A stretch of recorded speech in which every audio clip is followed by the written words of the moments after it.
El caso de Matthew Farmer. Sufrir abuso en una relación afectiva genera un daño innegable en la persona violentada. Siendo así, ¿cómo es posible que algunas relaciones abusivas se mantengan por años, décadas e incluso vidas enteras sin que la persona afectada la deje? La respuesta a menudo se encuentra en el mismo control que ejerce el victimario. Los comportamientos de poder abusivos debilitan la voluntad de las personas. Con tácticas como la manipulación y la intimidación, los opresores adquieren un control psicológico, económico y físico sobre las víctimas, quienes a menudo pierden toda esperanza de salir de la situación y temen que haya consecuencias negativas si lo intentan. Por desgracia, en algunos casos, quienes tienen la valentía de procurar librarse de una relación con esas características pueden enfrentar sus peores pesadillas. Las huellas, los rastros, los indicios y las evidencias ayudan a los investigadores a resolver los crímenes. el pasado de la víctima y del victimario nos ayudan a comprender su comportamiento. Todo esto forma parte del expediente del caso y aquí te lo presentamos. Nosotros somos Ángel y Mayra y les damos la bienvenida a nuestro canal. Antes de empezar con el video, recuerda suscribirte y activar la campanita para que recibas una notificación cada vez que subamos algo nuevo. Tampoco se te olvide al terminar dejarnos tu me gusta. Sin nada más que agregar, acompáñanos a conocer todos los detalles de este expediente criminal. Stacy Clay parecía llevar una vida normal. Son pocas las referencias sobre ella, salvo por ciertos detalles básicos. Era hija de una mujer llamada Carol York y nació el 29 de mayo de 1982. Tenía 4 hijos, 2 niñas y 2 niños. Se dedicaba a las tareas del hogar y al cuidado de sus pequeños, según se desprende de los comentarios ofrecidos por su madre a algunos medios. Stacy dio a luz al mayor de sus hijos cuando tenía alrededor de 18 años de edad y al segundo en algún momento antes del 2006. Ese año se unió a su último concubino, Matthew Farmer, con quien tuvo a sus 2 hijos más pequeños. El hombre era mayor que ella por no más de 4 años. En público podría decirse que era un personaje común y corriente. Trabajaba como guardia de seguridad en un local Tesco, una cadena inglesa de grandes supermercados que hoy en día cuenta con tiendas en 12 países y se posiciona como la tercera cadena minorista más grande del mundo. Así, siendo apenas uno de los miles de guardias de seguridad empleados por esta extensa empresa, la vida diaria de Farmer era sumamente mundana, quizás incluso aburrida. Todas las mañanas se ponía su uniforme y salía al trabajo. Una vez en los pasillos del supermercado, el corpulento hombre hacía sus tareas sin pena ni gloria, salvo por el eventual ladrón, ebrio o un cliente ruidoso que le daban la oportunidad de ejercer alguna autoridad. En cualquier caso, al terminar su horario, emprendía el camino de regreso a su casa en la calle Andover de Beastwood, donde casi con seguridad lo esperaba un sillón, un televisor y un plato de comida caliente preparada por su novia. Y es que por 15 años, tiempo que Stacy y Farmer estuvieron juntos, él mantuvo un régimen de abuso tanto psicológico como físico, en el que ella se encontraba sometida a sus deseos y su autoridad. Puede que durante el día en el trabajo, Farmer no fuera más que un empleado de bajo rango, pero en la noche, en cuanto cruzaba el portal de su casa, la tortilla se daba vuelta y él se convertía en la máxima autoridad del lugar y sus hijos y su pareja en sus súbditos. Bajo la ley de Farmer, Stacy tenía vetado salir con sus amigos y reunirse con sus parientes. Era solamente a él al que ella podía serle útil y leal. Tan era así que ni siquiera le permitía tener un trabajo propio. Cualquier ápice de autonomía que Stacy pudiera tener hacía peligrar el control total que el hombre pretendía ejercer sobre ella, con la finalidad de convertirla básicamente en un cuerpo que trabajaba exclusivamente para satisfacer sus necesidades y deseos. Según el testimonio de la madre de Stacy, Farmer se adjudicaba la potestad para regularle hasta el peso, lo cual deja entrever que él buscaba ejercer un control total sobre el cuerpo y la salud de la mujer. A lo largo de los años, la señora York vio cómo el novio de su hija la manipulaba, la aislaba, la maltrataba desde que tenía apenas 24 años de edad. Más de una vez trató de hacerle ver a Stacy el daño que le estaba haciendo aquel hombre, pero con el pasar del tiempo, a medida que se hacían más intensos la manipulación y el abuso, se le hizo cada vez más difícil tratar de que tomara conciencia de la gravedad de la situación. Sin embargo, el hechizo no duró para siempre. Después de 15 años de malos tratos, sumados a una infidelidad de Farmer, Stacy decidió que había sido suficiente. Por década y media no había tenido control de su vida y eso tenía que cambiar. Así, en abril de 2021, con una determinación extraordinaria, echó de la casa a quien hasta entonces fuera su abusador. El hombre terminó yéndose de la residencia en la calle Andover y se mudó no muy lejos de allí, a la calle Logan con su madre. Para esa época, Farmer se hallaba en un tratamiento de antidepresivos y la ruptura tuvo algún efecto en su salud mental. Poco después de ser echado, consumió tantos fármacos y alcohol que sufrió una sobredosis, por la cual fue llevado al Hospital Highbury en Bulwell. Aunque se había ido por decisión de su pareja, definitivamente no tenía pensado dejar que el asunto quedara así, sin que la mujer que lo sacó de la casa sufriera consecuencias por sus acciones.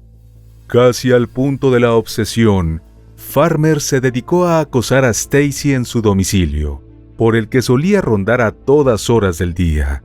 Una noche llegó a llamarla por teléfono 53 veces. También le envió a la madre de su expareja fotos y videos que mostraban a su hija en situaciones sexuales explícitas. En cada ocasión de acoso, que también se extendió a sus redes sociales, Stacy hizo la denuncia correspondiente a la policía. A raíz de estas ofensas, el 15 de mayo de 2021, Farmer fue detenido por los delitos de acoso, el envío de pornovenganza y daños criminales. Fue liberado al día siguiente bajo condición de que no tuviera ningún tipo de contacto con Stacy, ni visitar a su casa. Paralelamente, buscando incrementar su seguridad, ella instaló cámaras de vigilancia en la vivienda. Desafortunadamente, ni estas medidas ni los términos de la libertad condicional sirvieron para alejar al sujeto. El hombre había perdido toda esperanza de recuperar el control que alguna vez tuvo sobre Stacy. Ni el acoso, ni la humillación, ni siquiera las amenazas le servían para doblegar su voluntad. Farmer entendía que ella ya no se dejaría someter, que no lo necesitaba y que seguiría su vida por su cuenta. Pero en la mente retorcida del hombre, eso era inaceptable. Si él no estaba en el centro de su vida, entonces ella no merecía vivir. Los días posteriores a la liberación de Farmer fueron tensos. La joven madre todavía estaba procesando la conmoción que le habían dejado las semanas anteriores y contemplaba qué hacer en los días siguientes. Finalmente era libre de pensar por su cuenta, de verse con seres queridos, de proyectarse un futuro propio, una vida simple y con su propia felicidad en mente. Por desgracia, al mismo tiempo, el hombre que por años la había privado de todo eso, también hacía sus propios planes.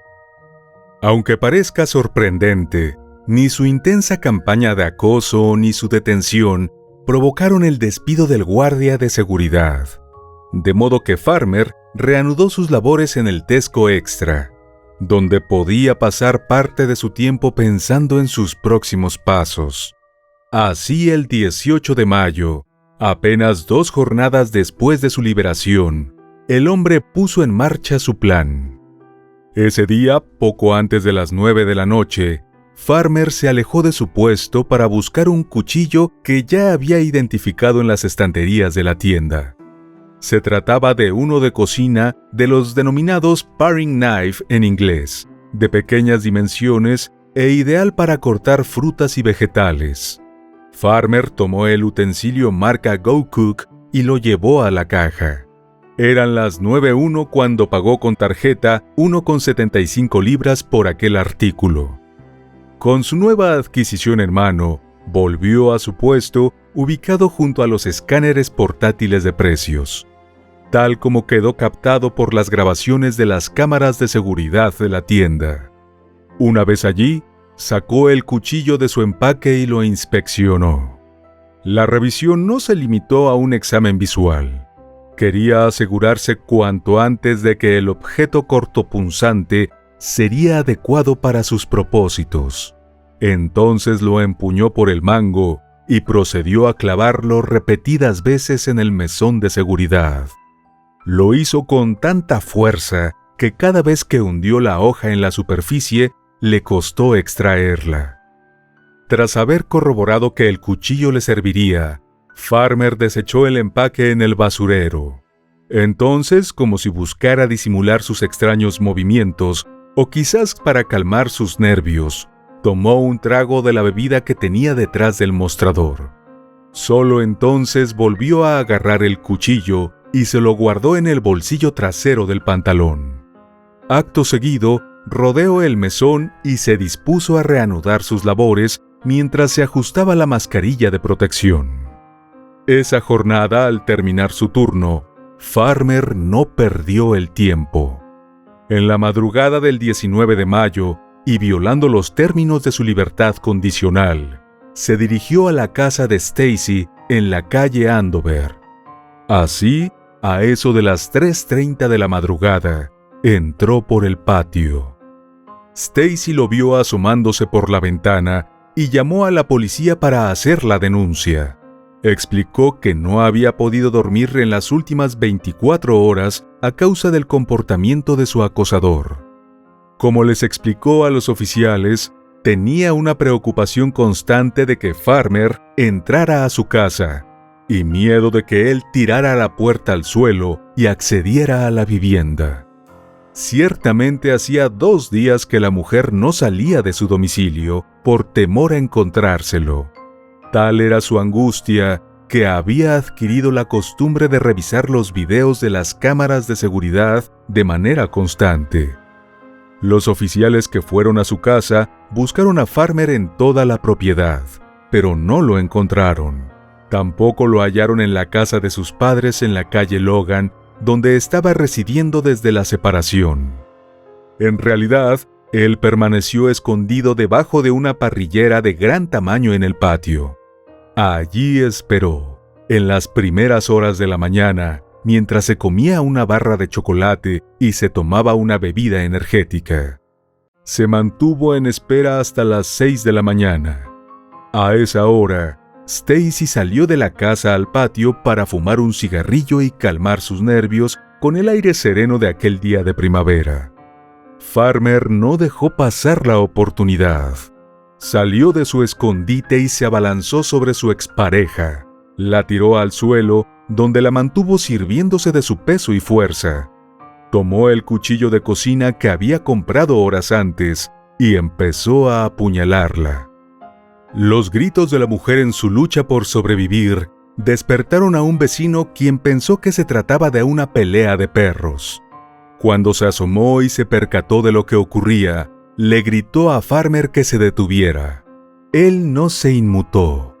Atacó a su víctima con tal fuerza que rompió el cuchillo, el cual quedó inserto en el estómago de Stacy. pero eso no lo detuvo. Entonces procedió a golpearla fuertemente en la cabeza. El vecino llamó al 999, el número de emergencia. Denunció la situación y a los pocos minutos 2 oficiales de policía se hicieron presentes en el lugar. Al momento de su llegada, Farmer seguía arrodillado encima de Stacy. Trataba de quitarle la vida asfixiándola con las manos. Los 2 oficiales trataron de dominar al agresor y separarlo de su víctima, pero el hombre se resistió.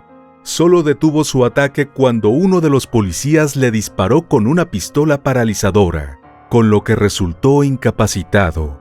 Tendido en el suelo por el disparo, Farmer miró a los ojos a Zoe East, una de los oficiales, y refiriéndose a Stacy, le dijo que esperaba que estuviera muerta. Mientras era detenido, hizo gestos burlones como sonreír y guiñar el ojo, dando a entender que estaba complacido con el terrible acto que acababa de cometer. Farmer fue detenido por intento de homicidio. Stacy, por su parte, aún se aferraba a la vida a pesar de haber recibido 21 puñaladas y tener fracturas en las cavidades de los ojos. En este estado fue llevada de emergencia al Centro Médico de la Reina, donde los cirujanos le removieron quirúrgicamente la cuchilla que se había roto en su estómago durante el ataque. Allí permaneció inconsciente y en cuidados intensivos. Pero después de 2 semanas de internación, el miércoles 2 de junio, Stacy Clay falleció a causa de las múltiples y graves lesiones, así como por el daño que la asfixia manual le causó en las arterias del cuello. El ataque mortal del 19 de mayo fue presenciado por los 2 hijos de Stacy y Farmer, quienes desde entonces han tenido que cargar con la trágica pérdida de su madre y el recuerdo de su violenta muerte. Como vimos, Farmer fue detenido infraganti. En cuanto se confirmó la muerte de Stacy, se le imputó el delito de homicidio. El Cuerpo de Investigaciones Criminales no tardó en obtener la grabación de las cámaras de seguridad instaladas por Stacy en su casa. Las imágenes capturadas aquella trágica mañana no salieron a la luz.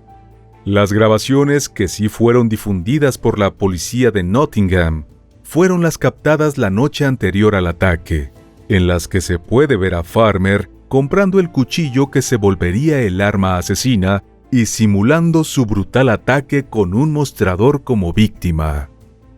Toda esa evidencia fotográfica fue presentada por el fiscal encargado del caso. El juicio tuvo inicio en el juzgado de Nottingham en la primera mitad de enero de 2022, 8 meses después del violento crimen. A la luz de estas pruebas contundentes, el Estado no tuvo necesidad de presentar declaraciones de testigos oculares, lo que aceleró el proceso judicial. Durante la audiencia del 19 de enero, el jurado vio el video del homicidio. Con todo, desde un inicio Farmer negó haber cometido un asesinato premeditado. Sobre la compra concienzuda del cuchillo, el acusado se refirió a su historia de depresión y dijo que su plan no consistía en quitarle la vida a Stacy, sino a sí mismo. Cuando tomó la palabra en la audiencia, dijo que la mañana del crimen tenía planeado atentar contra su vida en frente de Stacy para que ella viera el dolor que, según él, había sufrido por su culpa. No solo rechazó haber tenido intenciones de matarla, también negó haber esperado en el jardín para atacarla. En todo caso, durante su testimonio, afirmó que sus recuerdos de aquella mañana eran muy confusos y que le venían de manera esporádica y fragmentada. Dijo que cuando la policía lo buscó con linternas, escuchó la voz de Stacy que repetía todo el tiempo que sabía que él volvería. Aunque negaba haber tenido la intención de hacerle daño a su expareja, Farmer asumió la responsabilidad del hecho. En sus propias palabras, dijo que no quiso hacerlo, que se odiaba a sí mismo y que merecía morirse. Para el acusado, en el momento del ataque, sintió que estaba textualmente como si estuviera atrapado en el cuerpo de alguien más. Dijo que cuando salió de su escondite y Stacy lo vio, lo primero que ella hizo fue pedirle perdón y decirle que lo amaba. En el estrado, afirmó que el sentimiento había sido mutuo y que él la seguía amando. Incluso tras expresar alguna suerte de remordimiento, Farmer intentó pasar la culpa de lo sucedido a la policía. En concreto, dijo que si los oficiales hubieran llegado antes, la agresión no habría ocurrido. En este contexto hizo una declaración sorprendente. Pidió perdón por lo que él y Stacy les habían hecho a todos. A pesar de este intento del imputado por mitigar su culpa, para el juzgado el caso estaba claro. El 20 de enero de 2022, día del veredicto, a los encargados de juzgar el caso no les tomó más de media hora llegar a una decisión. Matthew Farmer, de 42 años, fue declarado culpable del homicidio premeditado de Stacy Clay, de 39 años al momento de su muerte. El día siguiente, el de la sentencia, el defendido no se hallaba presente, ya que había sufrido otra sobredosis de medicamentos en prisión y estaba recibiendo tratamiento. El juez Gregory Dickinson le impuso la condena de prisión de por vida, sin posibilidad de libertad condicional, hasta haber pasado 29 años tras las rejas. El juez expresó su deseo de que esa larga condena brindara algún consuelo a la familia de la víctima, así como la tranquilidad para que puedan reconstruir sus vidas después de la gran pérdida que sufrieron. Sin duda, la valentía de Stacy al separarse de su abusador mostró su valor como persona, algo que de alguna manera podría brindar consuelo a sus allegados. Además, su voluntad de vivir dignamente, a pesar del trágico desenlace, es un ejemplo para todos aquellos que conocen su historia, pero especialmente para sus hijos.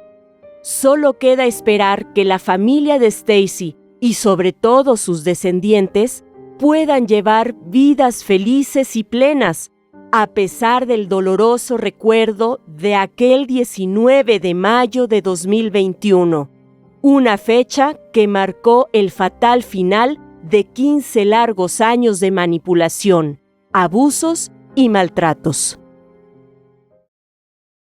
Y bueno, querido oyente, aquí cerramos el expediente de hoy. Te esperamos en otra entrega para que juntos analicemos todos los detalles de los más terribles crímenes de la historia. Nos vemos hasta otro expediente criminal. Adiós.